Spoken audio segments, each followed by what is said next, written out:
and I've kept out of American politics basically because it's a lot of nonsense. I've always known this stuff, and I've watched the Patriot circuits for years.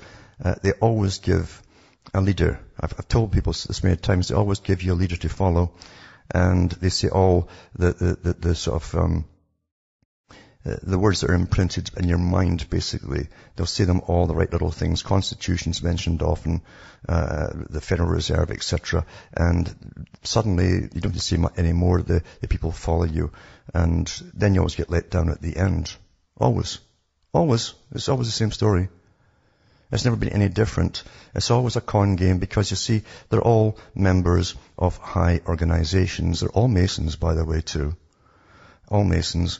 And it's interesting that Ron Paul, for instance, is thrown in with Romney.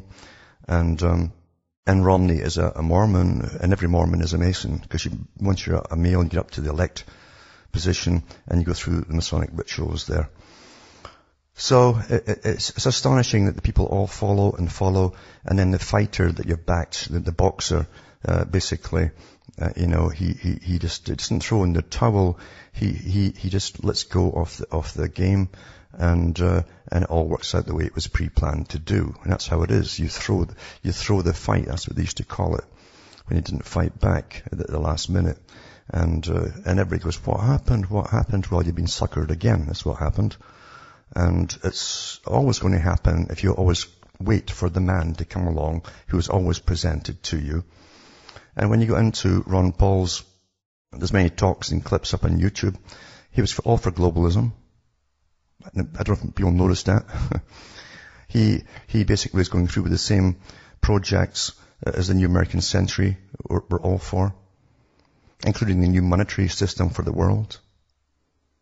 I don't know if people know that. They wanted a gold standard monetary system for the world because, you see, the IMF runs on gold standard.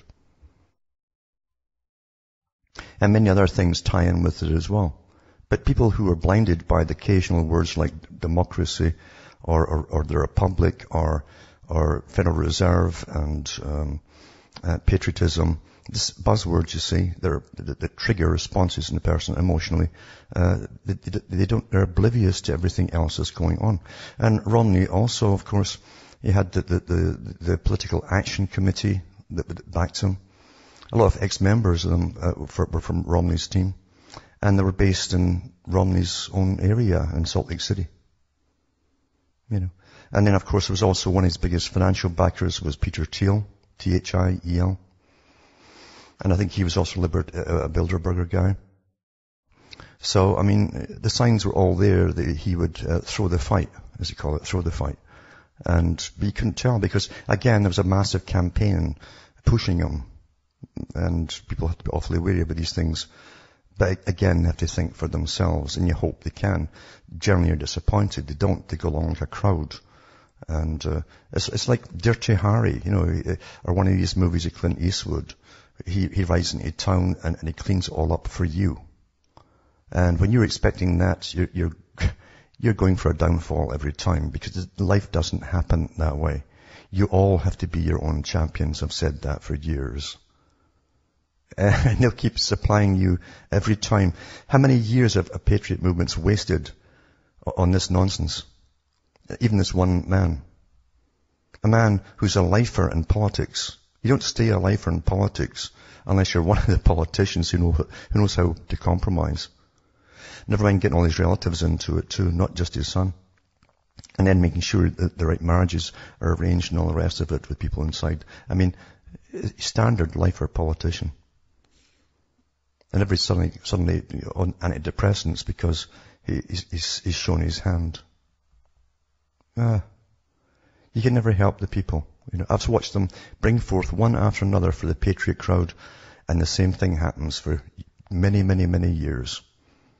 And there's a whole patriot movement basically geared towards that. And then the next one will make you waste another 5 years, or even if it runs twice, 10 years or whatever of your lives, just waiting and waiting and waiting. You've got to catch on to the cons that are going on. If you can't, then it's over, isn't it?